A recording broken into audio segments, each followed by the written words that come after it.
بسم اللہ الرحمن الرحیم۔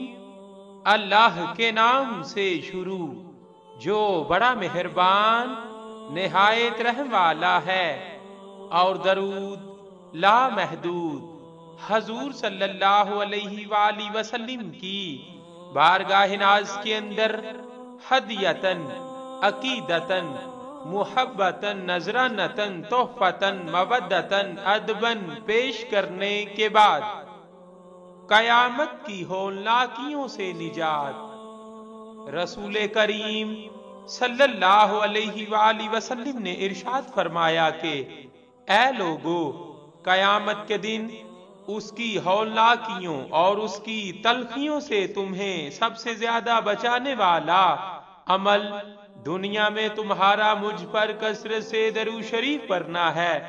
یہ وظیفہ اللہ اور اس کے فرشتوں کی طرف سے کافی ہے، کیونکہ اللہ تعالیٰ کا ارشاد ہے، بے شک اللہ اور اس کے فرشتے نبی کریم صلی اللہ علیہ وآلہ وسلم پر درود بھیجتے ہیں۔